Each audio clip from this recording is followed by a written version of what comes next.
Bonjour les amis, et ce matin je vais vous rediffuser Doctissimo, David Servan-Schreiber.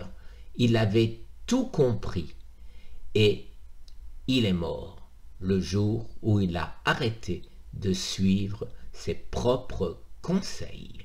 Il est parfaitement évident quand on regarde les études épidémiologiques que l'alimentation est un des facteurs les plus importants pour ce qui est de déterminer ce terrain qui est soit pro-cancer, soit anti-cancer.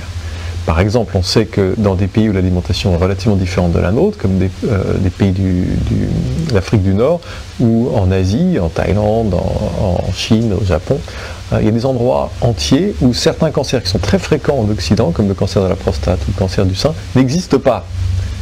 Et une des principales différences est l'alimentation. Donc on sait que l'alimentation a un rôle à jouer. Il faudrait être fou pour ne pas le concevoir. Ce qu'on met tous les jours, 3 fois par jour dans notre organisme à répétition a un impact majeur sur la biologie des cellules. Tout le monde est d'accord sur ça, il n'y a pas de doute.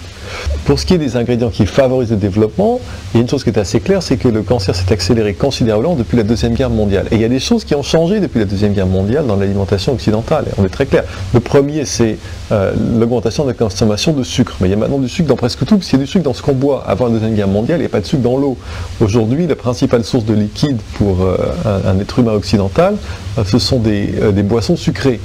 Or, le sucre nourrit directement les cellules cancéreuses. Elles ne peuvent se nourrir que de ça. Ce sont des cellules anormales qui se nourrissent que de sucre. Donc il est évident que ce changement dans l'alimentation a joué un rôle dans la biologie anti-cancer. Le deuxième facteur, c'est le changement dans les graisses animales. Donc dans tous les produits animaux, dans la viande, dans le lait, dans le beurre, dans le fromage et dans les œufs. Depuis la Deuxième Guerre mondiale, on nourrit les animaux avec du maïs et du soja, qui sont très très riches en graisse oméga 6 et très pauvres en graisse oméga 3, qui elle était très fréquente dans l'herbe. Tant que les animaux mangeaient de l'herbe, il y avait des oméga 3 dans la viande, le lait, le beurre, le fromage et les œufs. Quand on a arrêté de leur donner de l'herbe à manger, on s'est trouvé avec une chaîne alimentaire complètement déséquilibrée, avec beaucoup d'oméga 6, très peu d'oméga 3, et qui alimente toutes les réactions d'inflammation dans le corps. Or, le cancer a besoin d'inflammation pour grandir d'abord, parce que l'inflammation permet aux cellules de se multiplier plus vite, et ensuite pour envahir les tissus avoisinants, elle a besoin de ce contexte inflammatoire. Si on lui supprime ce contexte inflammatoire, il a beaucoup moins de chances de se développer. Donc, une des choses à faire, c'est de faire très attention à ce déséquilibre entre les oméga 6 et les oméga 3. Puis le troisième facteur, ce sont tous les produits chimiques qui ont envahi notre environnement, mais en particulier notre environnement alimentaire, y compris l'eau, depuis la Deuxième Guerre mondiale, avec l'utilisation généralisée des pesticides qui n'existaient pas avant la Deuxième Guerre mondiale. Moi, j'ai eu un cancer au cerveau. Bien, on sait que les viticulteurs de la région de Bordeaux qui utilisent beaucoup de pesticides ont 3 fois plus de cancer au cerveau que des gens avec des occupations comparables qui n'utilisent pas ces produits. Donc voilà les 3 facteurs dont il faut se prémunir: du sucre, des oméga 6 et des contaminants de l'environnement. La plupart des molécules anti-cancer contenues dans des aliments sont dans des légumes et des fruits, et pas dans la viande, le beurre, le lait, le fromage et les œufs. Ça, il n'y a aucun doute. D'autant plus que le beurre, le lait, le fromage et les œufs sont déséquilibrés en oméga 6. Les légumes et les fruits contiennent non seulement des antioxydants dont on parle depuis longtemps, mais de façon beaucoup plus importante que ça, elles contiennent des molécules spécifiques qui ont une action anti-cancer. Donc, par exemple, le thé vert qui a été montré, quand on met du thé vert avec des tumeurs en progression dans un laboratoire, on voit qu'elle empêche les tumeurs de grandir. Quand on donne du thé vert à des souris et qu'on a greffé un cancer, les tumeurs ne se propagent pas autant que si elles ne boivent pas de thé vert.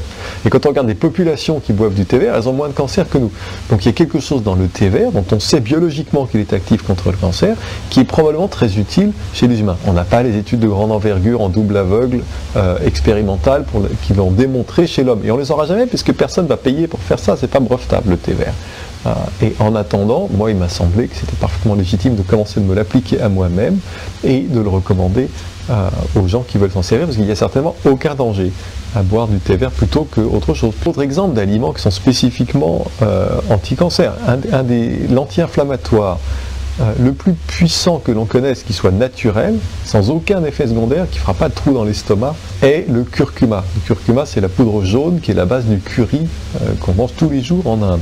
Et bien surtout que c'est un anti-inflammatoire puissant qui permet de limiter les problèmes d'arthrite, mais aussi le développement du cancer et aussi le développement de l'Alzheimer, et aussi le développement des maladies cardiovasculaires. Je peux vous faire toute une liste comme ça d'aliments anti-cancer, mais j'ai écrit un livre, je ne peux pas vous le résumer en 10 secondes. Est-ce qu'il faut prendre des fruits et des légumes bio? Absolument. Et la réponse est non. C'est-à-dire que l'apport positif des brocolis est plus important que l'inconvénient des pesticides. Il vaut mieux manger des brocolis avec des pesticides dessus que pas manger de brocolis à cause des pesticides.